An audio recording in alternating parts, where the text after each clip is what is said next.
There's a sense of helplessness sometimes when somebody you really love and super care about and they're hurting and you want to support them and you don't either know how to support them or feel like it.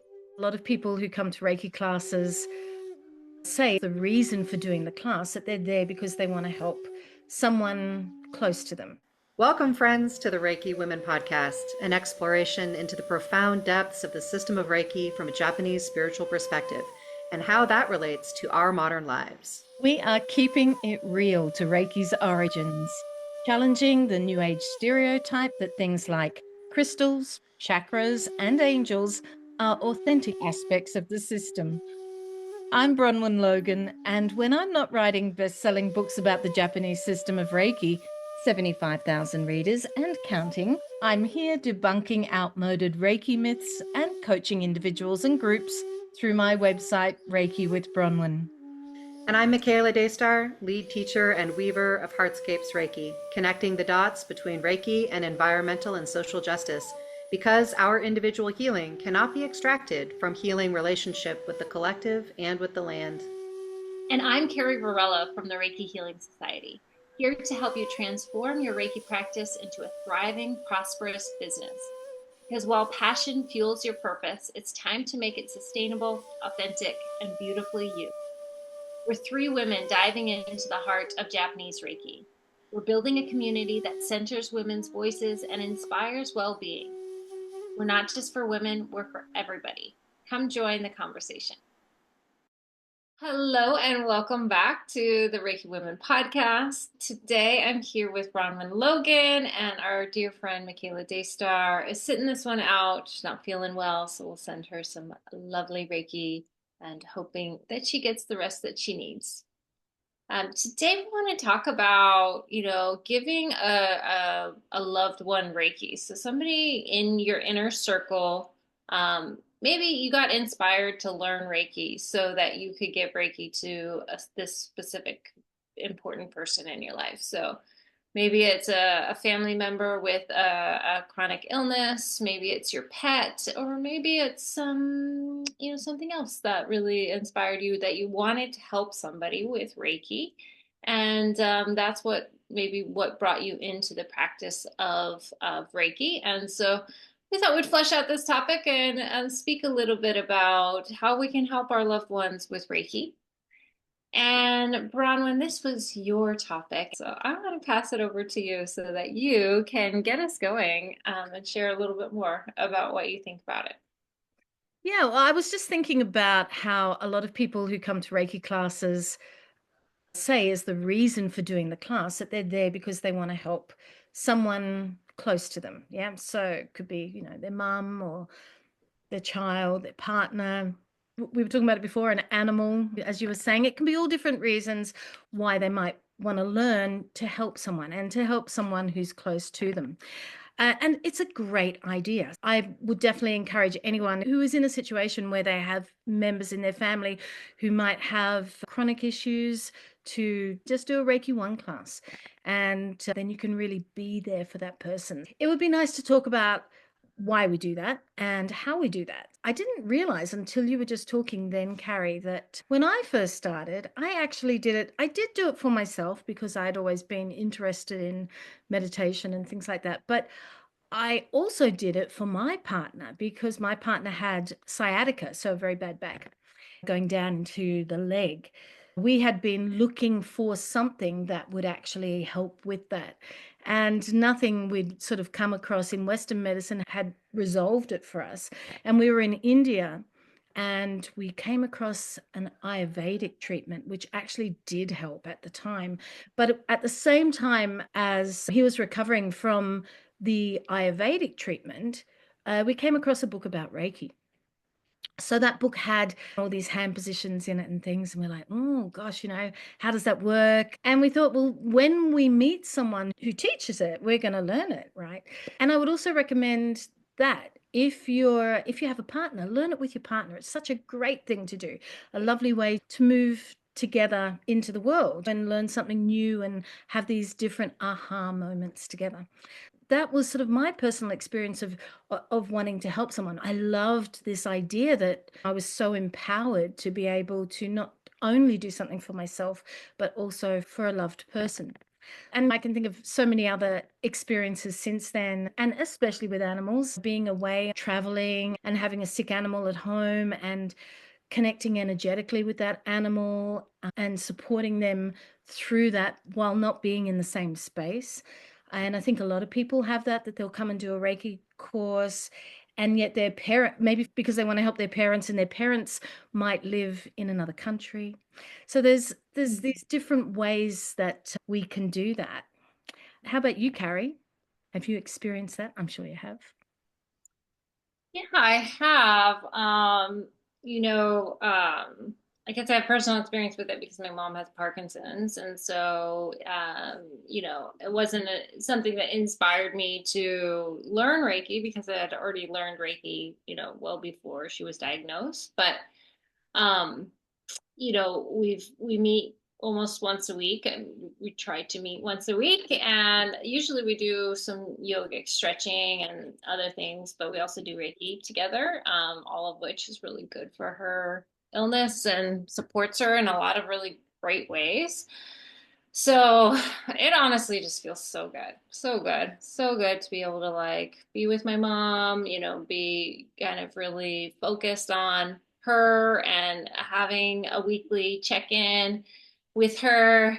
And my dad too, of course, because we do it all together. But it's so great to be able to help her, because I think there's a sense of helplessness sometimes when somebody you really love and super care about and they're hurting and want to support them, and you don't either know how to support them or feel like unable to support them. And so even just in the little ways, I think it just feels really good. And I know it's an anchor for her, and it's also an anchor for me. What sort of practices do you do with her?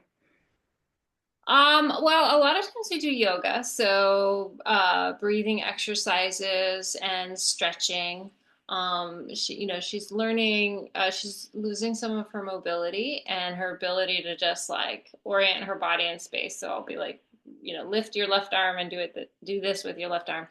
It actually is very hard for her sometimes because the neural pathways and stuff are eroding and deteriorating.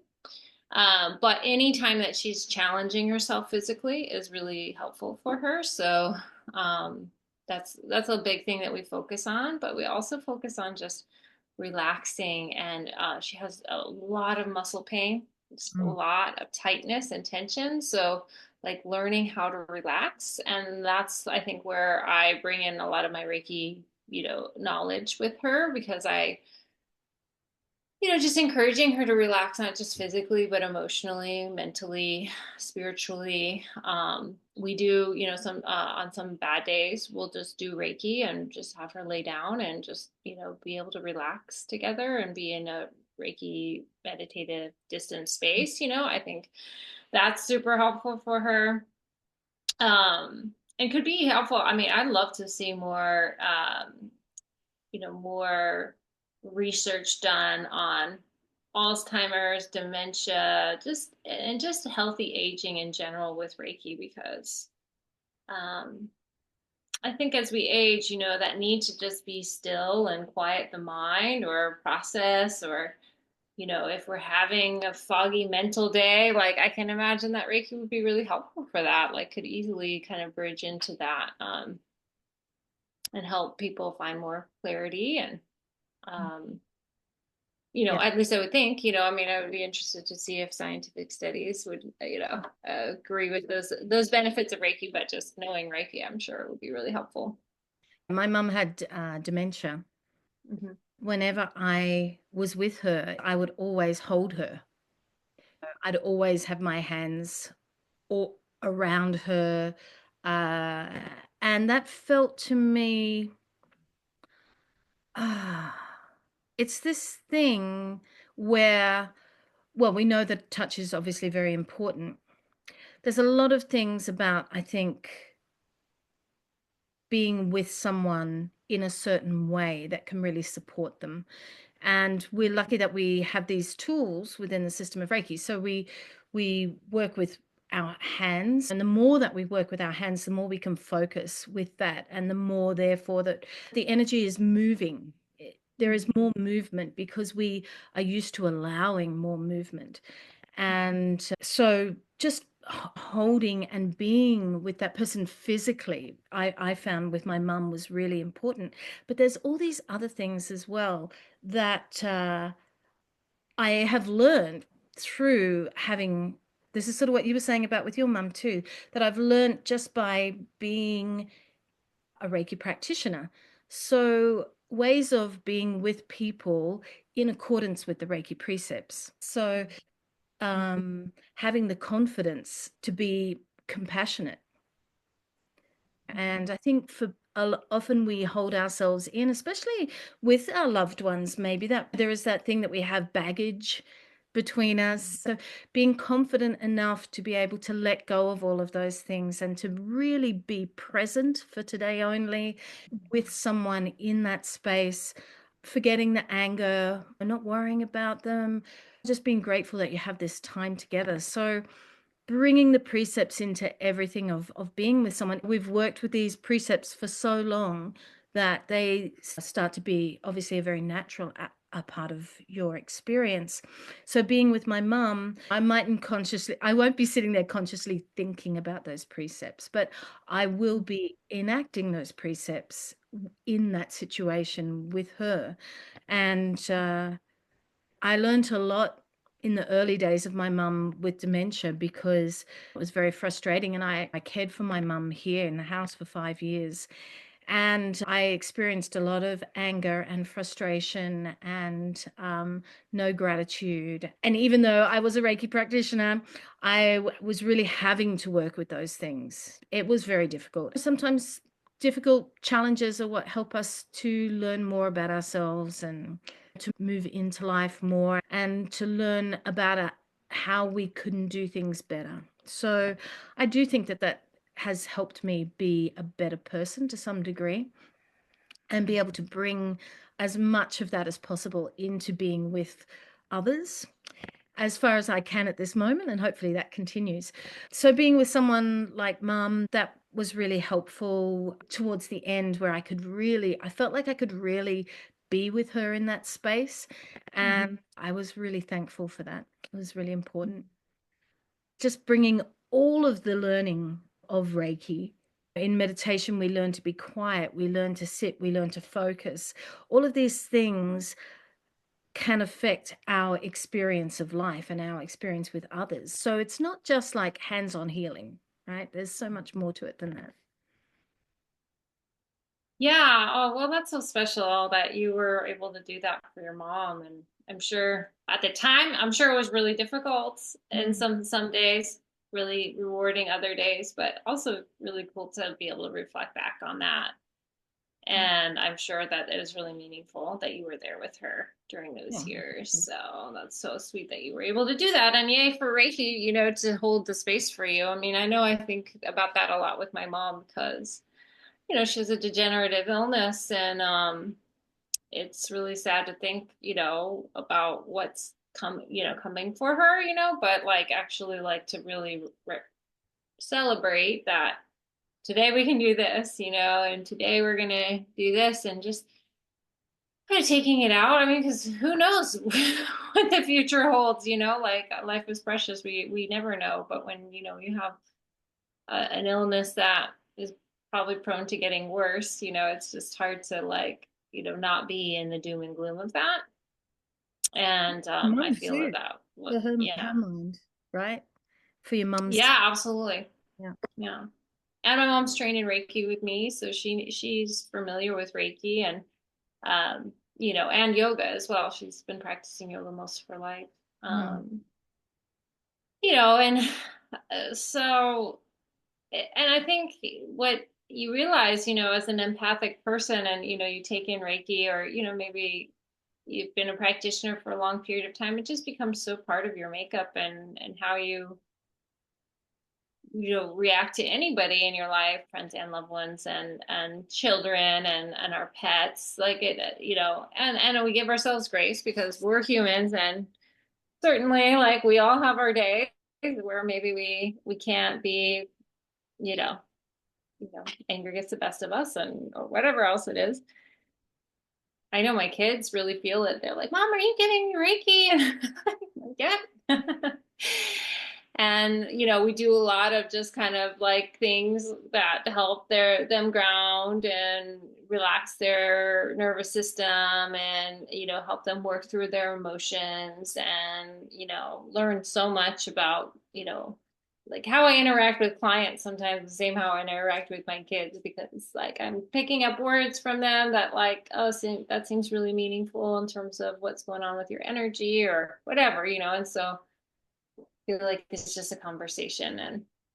And I guess I also wanted to mention too, I mean, maybe there's more back and forth with that one, but is that Takata, she would encourage people, if somebody in a household had a chronic illness or was really sick, or members of the family, to take Reiki 1 so that they could give that person Reiki all the time, that they wouldn't just have to go in for a session or whatever, but that family members could give them Reiki, more continuously. And I also think about my training with Jikiden Reiki and Chiyoko Yamaguchi, who one of the stories that she has is about how her husband was in a war and had a traumatic brain injury, and he was in a hospital for a couple of years, like dealing with this traumatic brain injury, and they weren't together, but she sent him distant Reiki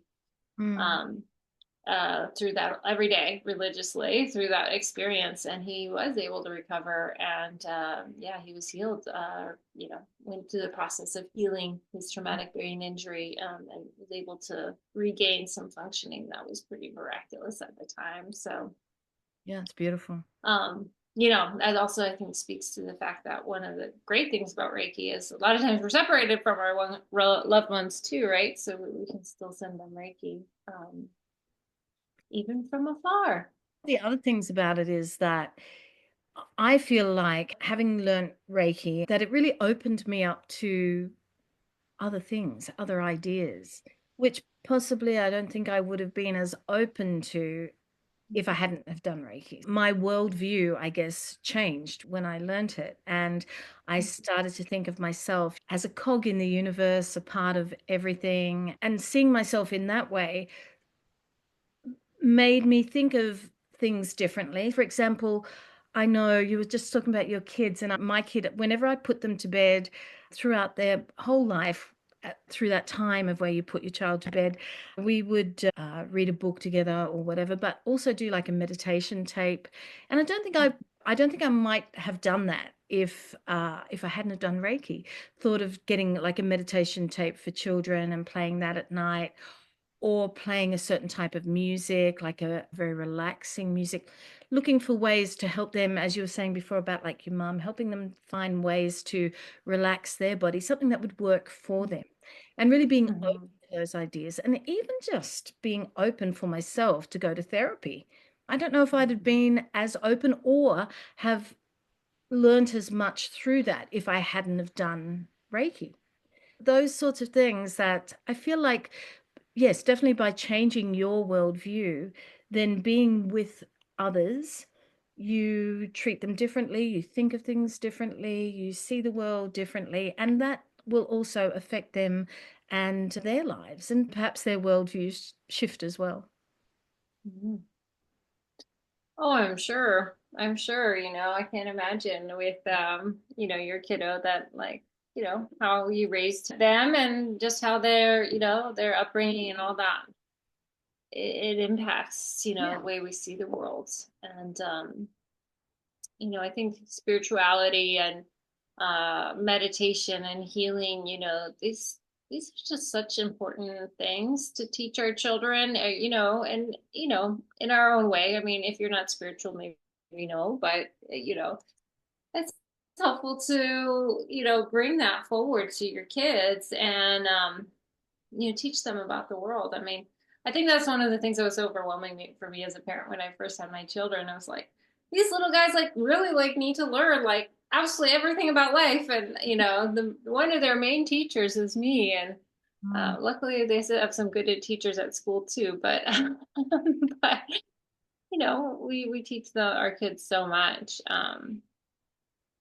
But I think, it's for any, I would be curious if our listeners, had some experiences where they, had a family member who they gave Reiki to, or, a family member who inspired them to learn Reiki. Yeah. Yeah, we'd love to hear from you. And also, I was thinking about with this topic, there's also that thing where if I'm doing a Reiki treatment and the person who's booked in didn't book the Reiki treatment, but their loved one booked the Reiki treatment for them, right? Mm-hmm. And that's always a little bit weird because it needs to come from yourself that you want to be a part of that or learn from that. So it's sort of different in that sense, like from having a massage. Yeah.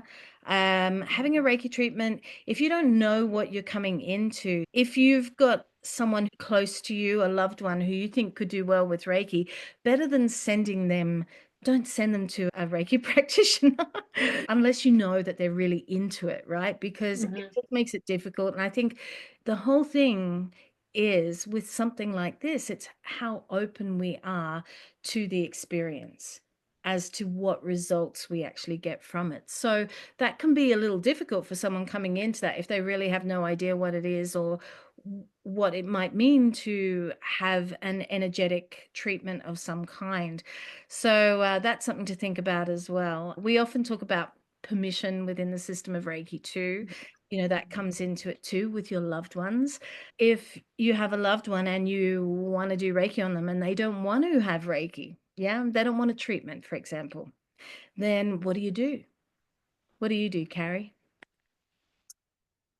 Well, then I don't do, it's, I think it's really important to respect those boundaries, yeah, like with my significant other and stuff, sometimes open to it, sometimes not, and maybe sometimes not appropriate, right? Like maybe we're just trying to do too much for somebody, or, feel uncomfortable with their emotions, and just, not letting them just, deal with what they're dealing with, and, process it in the way that works for them. But yeah, I mean, if somebody's not open to Reiki, I don't think, well, I'll say that I have a client right now, and I love this client. She is the best. She's listening. Love you. But she's been buying gift certificates for her friends and just like everybody. And she just, because she loves Reiki, and so it's an encouragement for, something that she's been giving, and super, super sweet and beneficial for my business, of course, but also bring, people in who maybe haven't tried Reiki before, but be curious to try it, but, whatever the cost, or just not knowing, if they can trust a practitioner or whatever, but just having that connection is really helpful for them. So I think in that case, maybe, but it's not also not me just being like, here, I'm going to give you a session, or, Yeah.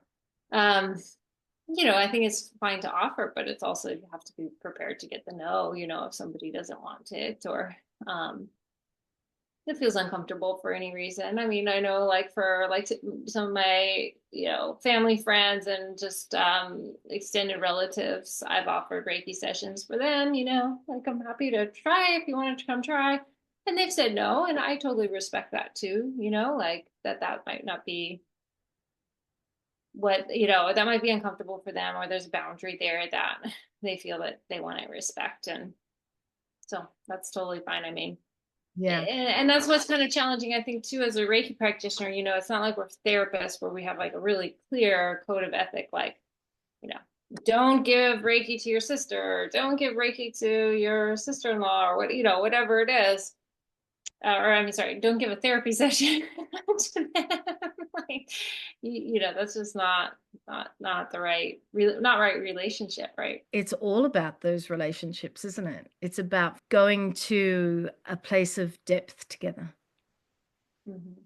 which is beautiful. So beautiful. Yeah. And it's so nice when it's just yeah, it's both deep and it's also it's not about you, you know. I mean, it is about you, Bronwen, amazing Reiki practitioner, and that they get to experience your work and you know your Reiki. But there's also something just about yeah, you know, finding our own way with that and just encouraging other people to find that peace and that light in their hearts too. Beautiful. Wow. Well, Bronwen, do you have, before we go, do you have anything cooking in your Bronwen's Reiki Cooking in the kitchen right now? kitchen. We should make a little ditty for that. Mm. I think there is a little ditty for that, isn't there? Like cooking in the kitchen, something like that. I Anyway, don't know. I love that. I love that term. It's just so funny. There is always something cooking in, you know, the Reiki kitchen. There's got to be. well, yeah,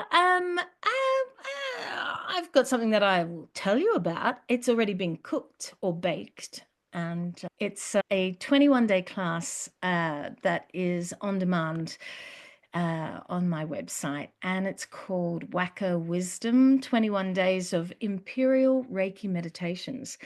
And this 21-day course is that you receive an email every day, and it's got a recording that takes you into a state of relaxation where you then listen to one of the Meiji Emperor poems and also the Empress Shokun's poems that were used with the system of Reiki back in the early 1900s.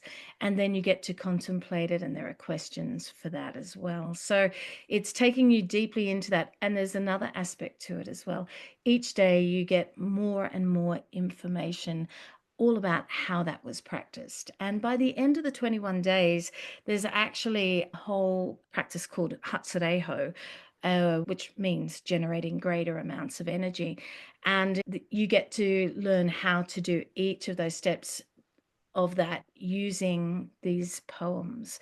So it's a really special, beautiful, ancient sort of practice. I love it. I have not done that yet, but I'm going to do it sometime. It sounds so lovely. Wow. I can't believe how much beauty you put into that. So that sounds really special. Cool that you made it so it was something already cooked that, you know, anyone could warm it up. Well, everybody warms it up when they practice it, you see, so they get it. So good. So good. What have you got, Carrie? Let's see. I've been talking a little bit about I'm doing these packages of sessions about finding your true purpose. So I haven't really announced that, but a package of 3 Reiki sessions and 2 Vedic astrology readings. So really kind of packaged together to give you some depth and clarity around your life purpose, because I think that these 2 modalities actually speak well to finding our purpose, certainly with Reiki. Finding our purpose, like, you know, it really sits at the heart of the practice of Reiki. And I know that Reiki has helped me find my purpose. And it's been a very, you know, clear yet uncertain feeling sometimes where I'm like, I really feel like this is the right choice for me, but I don't really understand why, or, you know, or you feel really pulled in your heart towards you know, becoming a Reiki practitioner, or, you know, anything else in the healing arts or professionally, or, you know, love, romance, all of that.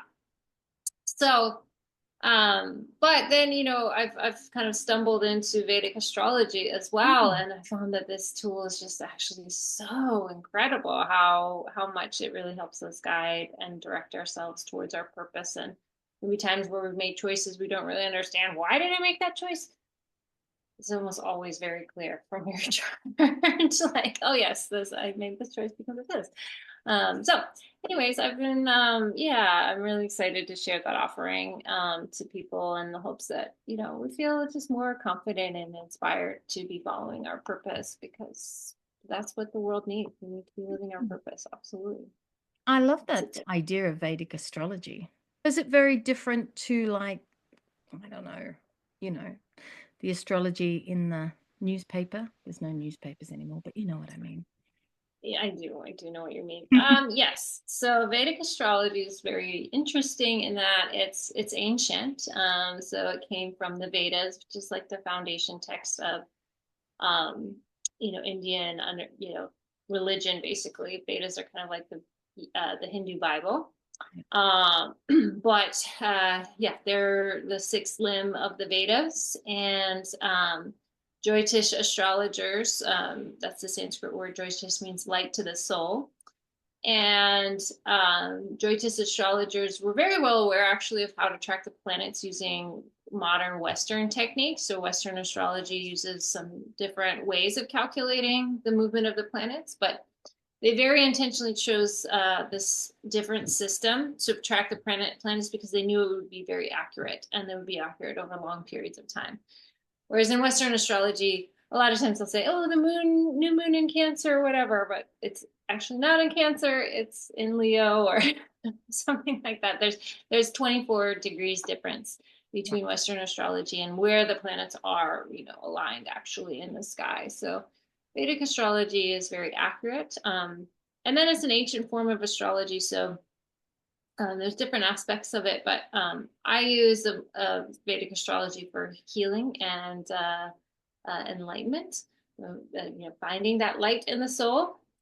But there are other facets of Vedic astrology that much more about predicting life events. So traditionally, Vedic astrology has been used to match people's horoscopes to see if they're compatible for marriage, finding the right days for marriage or a business deal or lots of different things. But it's actually just quite profound and an incredible tool to help us figure out our purpose. And the astrologers, just even back in the day, they're like, they have so many methods to help people understand themselves. It's and it's timeless. It's beautiful. Yeah. So using a different modality, right? Yes, and it's quite interesting, having studied Reiki for so long, and having it be the system, right? A system of healing, and it's like somehow through a Reiki practice, it's just everything, it does work. There's something that is transmitted through that really is helpful and meaningful to people.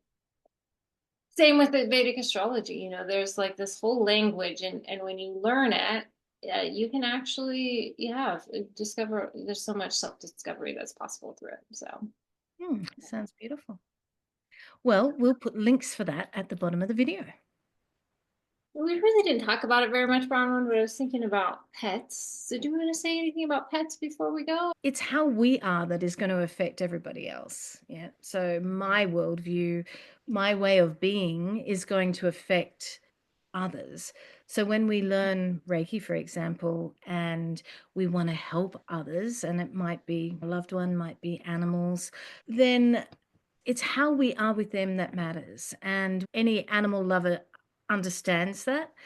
But when we have done something like a Reiki course, it just gives us that extra support and tools to think about our attitude. So using the precepts, so what's happening with our minds, what's happening with our hands, and what's happening with our energy. So really being there with our animals and allowing ourselves to let go of needing to make them better. I think that's something we didn't talk about, but we do need to let go of that.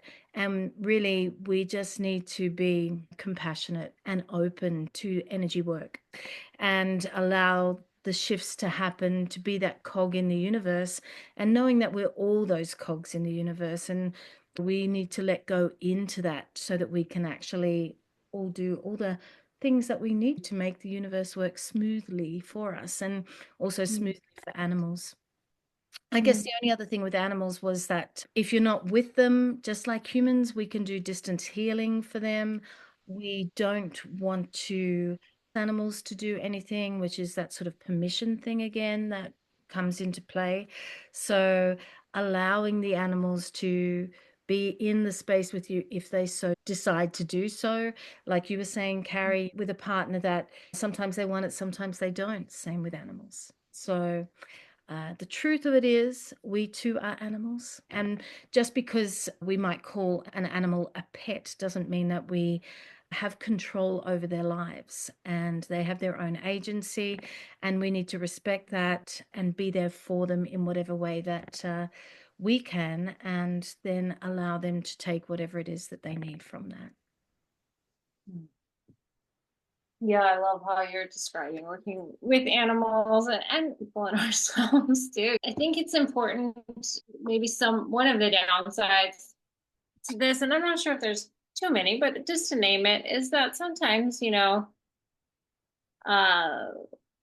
might have an uncomfortableness with deep emotions, or angry emotions, worried emotions, especially if we've worked so hard on those things inside of ourselves. When we see it in others, it's just being like, oh no, don't be angry. don't be worried, don't worry.